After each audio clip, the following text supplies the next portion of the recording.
사랑합니다. 축복합니다. 계속되는 태풍의 소식이 우리를 걱정스럽게 합니다. 여전히 코로나19 바이러스는 우리의 삶을 바꾸어 놓고 있고 미래에 대한 불안감을 갖게 합니다. 우리 친구들은 잘 지내고 있나요? 여러분을 이 예배의 자리에서 만나지 못한 지도 2주가 넘었습니다.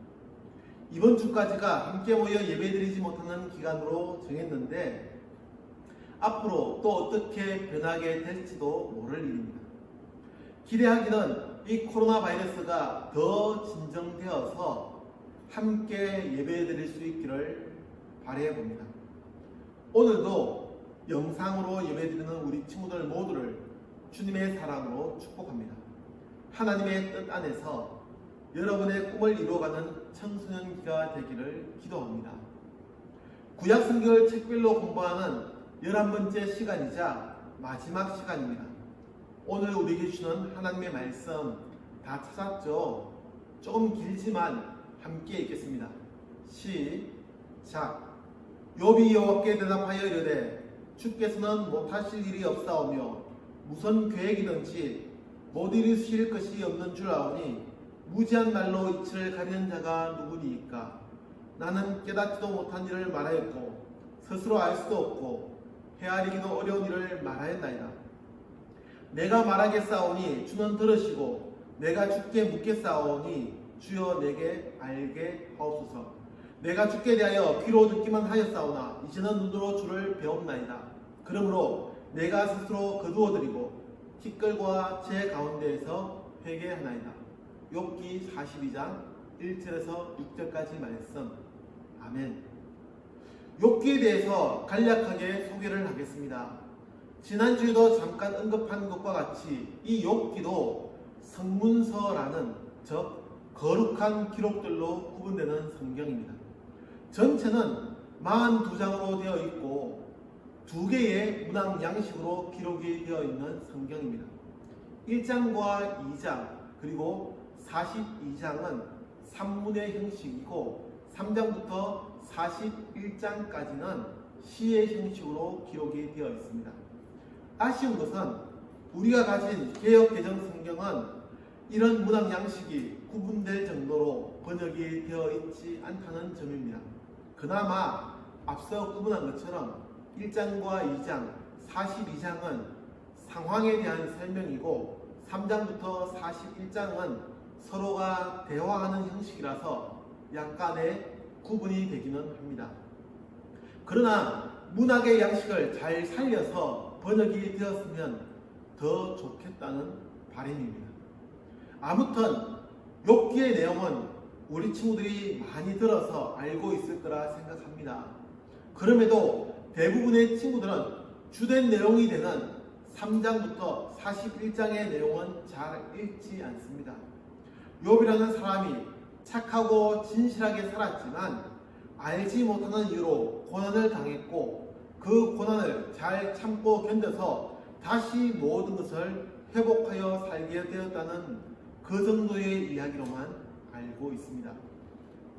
조금 더 디테일하게 먼저 욥은 재산을 잃었고 아들 7과 딸 3을 모두 잃습니다.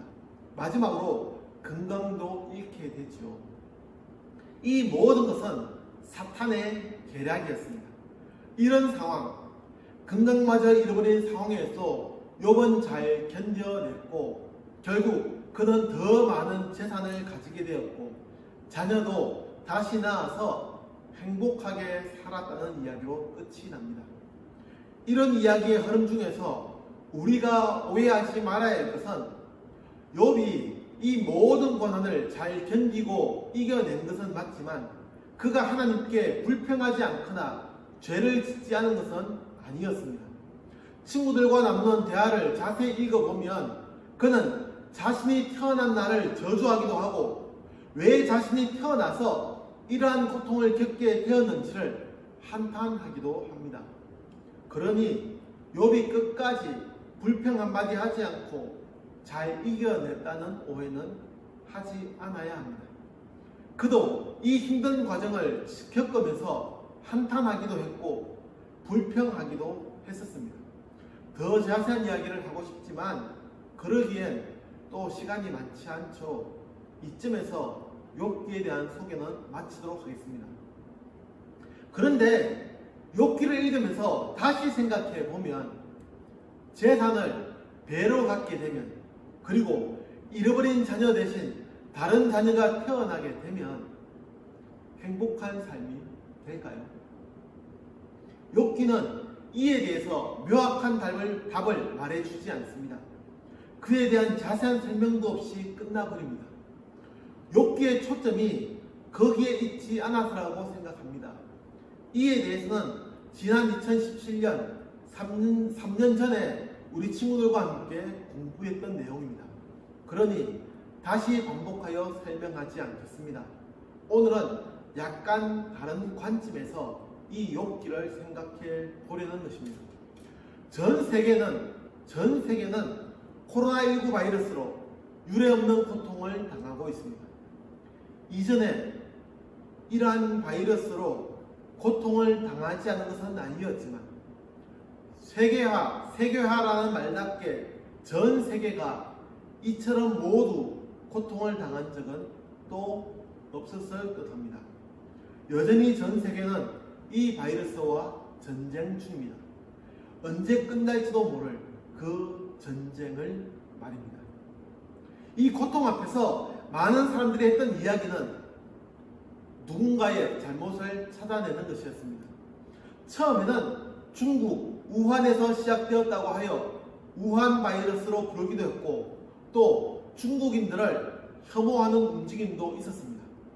이후에 우리나라에서는 그 대상을 바꾸어가며 혐오성 발언을 이어왔습니다. 신천지라는 이단으로 동성애자들을 대상으로 그리고 지금은 보수 기독교라고 불리는 조금 이상한 교회와 단체에 대해서 잘못을 이야기하고 책임을 묻고 있습니다. 그렇죠.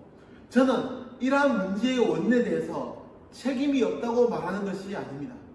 그들의 책임이 분명히 있습니다. 그러나 우리의 대응 방식을 이야기한다면 그것이 옳은 방향이 될까요?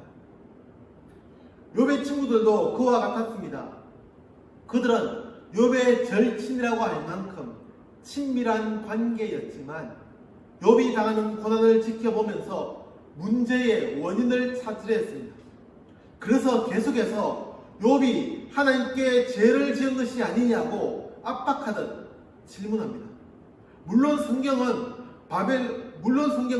어떤 결과에 대해서 그 원인을 이야기하기도 합니다. 이스라엘 백성들이 바벨론 포로기를 보낸 것은 그들이 하나님의 말씀을 듣지 않았고 우상을 섬기는 죄를 지었기 때문입니다. 그러나 또 성경은 그에 반대되는 이야기, 즉 이유 없이 당하는 고난도 있음을 말하기도 합니다. 그러고 보면 그 원인을 이야기하는 것은 어떤 사건을 겪기 전에 바르게 살아야 한다는 것을 말씀하기 위한 것임을 발견하게 됩니다. 또 우리는 고난을 겪으면서 또 코로나를 겪으면서 극단적으로 이것이 세상이 끝나가는 과정이라는 이야기를 듣기도 했었습니다. 이 이야기는 몇 개의 반응으로 나타날 수가 있습니다. 하나는 무기력함에 빠지는 것입니다. 운명론자와 같이 어차피 세상은 더 힘들어질 것이고 우리의 목숨을 조여온다는 생각입니다. 우리가 할 수 있는 것은 그저 고통스럽게 살다가 죽는 것뿐이라고 생각합니다. 또 다른 하나는 그러니 하나님의 나라 혹은 극락 등 종교에 따라 각각의 완전한 나라를 이야기하면서 이 세상은 불완전하다고 완전한 나라를 바라보며 살아야 한다고 이야기합니다. 그리고 때론 이 위기의 시대에 자신의 종교를 더 전할 수 있는 기회로 삼아야 한다고 이야기합니다. 마치 미국에 9.11 테러가 일어났을 때에 사람들은 공포감에 휩싸였고 각각의 종교는 공생의 시기를 겪은 것을 떠올리는 아닙니다. 지금은 인간의 무기력함을 부각하며 자신의 종교를 전할 수 있는 최고의 기회라고 생각합니다. 여러분은 어떻게 생각하나요? 욥기를 대하면서 우리는 이 아침에 그의 삶과 모습을 다시 생각해 봅니다. 욥은 왜 이런 일이 일어났는지도 모른 채 고통의 시간을 보내야 했습니다. 그는 그가 가진 모든 것을 한순간에 잃어버렸고 목숨과도 같았던 자녀도 한 자리에서 잃게 됩니다. 그가 느낀 그 절망감을 무엇으로 표현할 수 있을까요?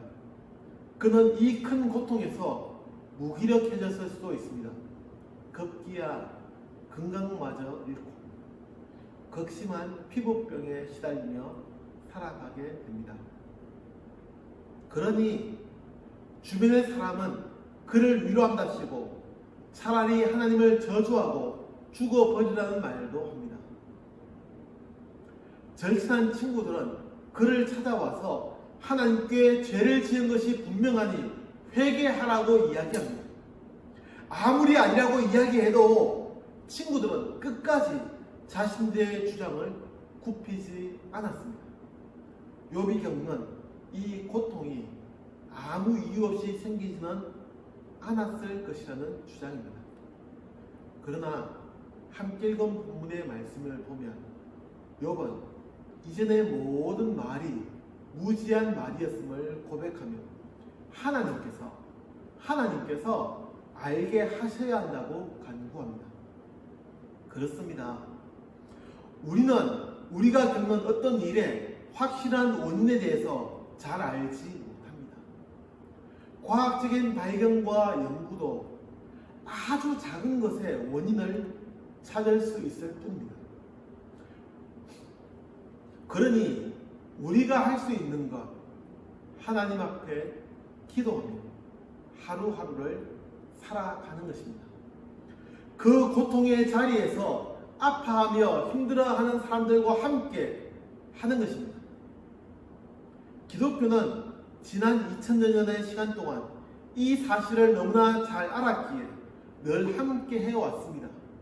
때로 급격히 퍼져가는 전염병 속에서도 고통받는 이웃과 함께하는 시간을 포기하지 않았고, 그러다가 함께 감염되어 생을 마감할 때도 있었습니다. 그러나 그런 행동들이 예수님의 모습이었음을, 그 행동들이 기독교인의 삶이었음을 잊지 않았습니다. 지금은 코로나로 함께 모이기 힘든 시기입니다. 이럴 때에는 모이지 않는 것이 신앙입니다. 그러나 우리의 삶은 늘 고통받는 이웃과 함께 해야 합니다.